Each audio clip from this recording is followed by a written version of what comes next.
आप सभी जानते हैं जब भगवान की कथा होती है तो सुनने के लिए भक्त लोग आते हैं। जब भगवान की कथा होती है तो सुनने के लिए भक्त लोग आते हैं, लेकिन जब भक्त की कथा शुरू होती है तो सुनने के लिए साक्षात भगवान आ जाया करते हैं।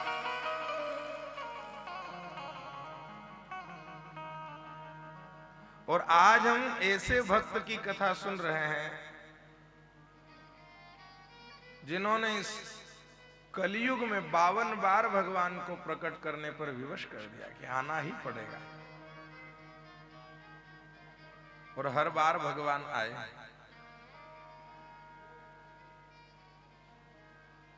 और हर वर्ष इस बेईजी प्रांगण में संजू भैया के शुभ संकल्प के द्वारा हम भक्त की कथा श्रवण करते हैं।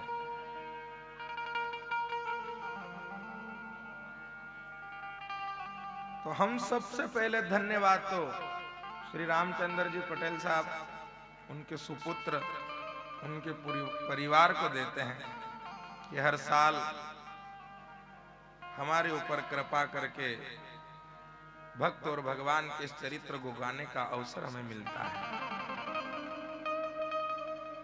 कथा करने वाले का तो धन्यवाद आप सब लोग करते ही हो, लेकिन कथा करवाने वाले का धन्यवाद तो भगवान भोलेनाथ करते हैं। आहा, श्री रामचरितमानस में तुलसीदास जी महाराज बड़ी कि आपने बेईजी प्रांगण में तीसरे साल की कथा करवाकर हम आप सबको धन्य किया है। और जितने सौभाग्यशाली कथा कराने वाले हैं उतने हम सब सौभाग्यशाली कथा सुनने वाले भी हैं। इसलिए एक बार जोरदार ताली बजाकर हमारे संजय भैया का अभिवादन करें। वही रामचरितमानस की चौपाई की धन्य धन्य गिरिराज कुमारी, आपको धन्यवाद है। बोलो जय श्री कृष्ण, जोर से बोलना पड़ेगा। तो मेरे भाई बहन, हर वर्ष हम नानी बाई के मायरे की कथा को गाते हैं। आप सभी को पता है कि भक्त और भगवान का बड़ा अद्भुत चरित्र है। भक्त की कथा सुनने से भगवान के प्रति विश्वास होता है। जब हम भक्त की कथा सुनते हैं तो भगवान के प्रति भरोसा और विश्वास जागृत होता है।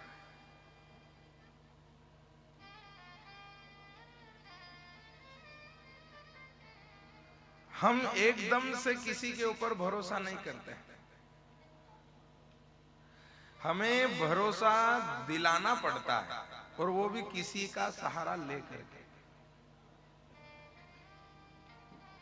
एकदम से अगर हम आपसे कह दें कि आप इस फलाने डॉक्टर को दिखा लो, आप नहीं दिखाओगे। क्यों नहीं दिखाओगे? क्योंकि अभी आपको उसके ऊपर भरोसा नहीं है, अभी आपको विश्वास नहीं है। जब उसी डॉक्टर की बड़ाई कोई अपने वाला कर देगा, अपने परिवार वाले कर देंगे, या अपने परिजन कह देंगे कि फलाना फलाना डॉक्टर बहुत अच्छा है, आप उससे इलाज करवा लो, तो व्यक्ति विचार करता है कि चलो इलाज करवा लेते हैं। तो विश्वास बहुत बड़ी चीज होती है। इसलिए रामचरितमानस जब प्रारंभ किया तुलसीदास जी महाराज ने, तो बड़े भाव से सबसे पहला श्लोक लिखा, वर्णानामर्थ संघानाम रसानाम छंदसामपि मंगलानाम च कर्तारो वंदे वाणी विनायको।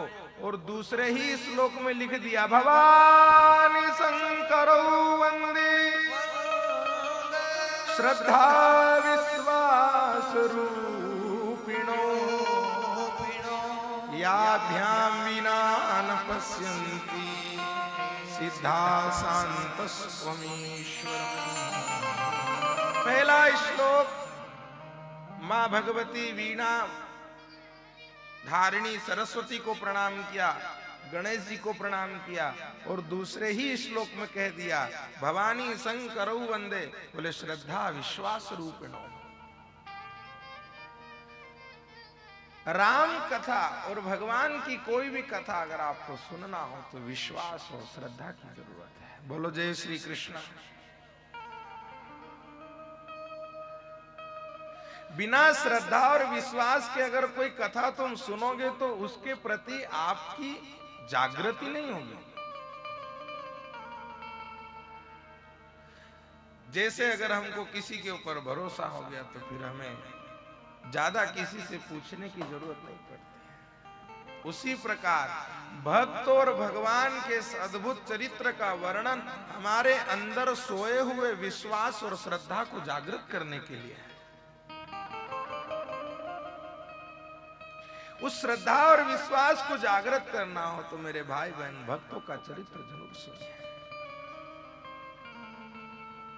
उन्हीं भक्त की कथा सुनने के लिए हम बैठे हैं ताकि हमारे मन में भी श्रद्धा हो जाए। मेरे भाई बहन भगवान भक्त नरसिंह मेहता के लिए 52 बार आए। कितनी बार? बोलो जय श्री कृष्ण, जोर से बोलो। भगवान भक्त अपने नरसिंह मेहता के लिए 52 बार आए। कभी कभी विचार आता है इसी कलयुग में भगवान भक्त के लिए 52 बार आए, एक बार हमारे लिए क्यों नहीं आए? एक बार हमारे लिए आ जाते तो मन भर जाता। हर भक्त के लिए भगवान आए। एक भक्त नरसिंह मेहता के लिए भगवान 52 बार आ गए। एक दिन घर बैठ करके विचार करना, इसी कलयुग में अगर 52 बार एक भगत के लिए आ गए, हमारे लिए अभी तक क्यों नहीं आए? एक बार हमारे जीवन में भी परमात्मा का आगमन होना चाहिए। लेकिन वो आगमन कब होगा? उस आगमन में आपका श्रद्धा और विश्वास होना जरूरी है। कौन कहता है कि भगवान आते नहीं? कौन कहता कि भगवान आते नहीं? शबरी की तरह तुम बुलाते नहीं। कौन कहता कि भगवान खाते नहीं? माँ यशोदा की तरह तुम खिलाते नहीं। कौन कह रहा है कि भगवान नहीं आते? भगवान तो एक पग पर बैठे आने के लिए। हमारा भी तो विश्वास और श्रद्धा होना चाहिए भगवान के प्रति। एक भरोसो एक बल एक आस विश्वास। एक भरोसा होना चाहिए परमात्मा पर, एक बल एक आशा और एक विश्वास अगर परमात्मा के ऊपर है। मैं व्यासपीठ से भरोसा दिलाता हूं कि जरूरी नहीं कि भगवान केवल आज से 700 वर्ष पहले आए। आज भी आप बुलाओ, भगवान आने के लिए तैयार है आपके लिए। आप बुलाओ तो सही। मेरे भाई बहन,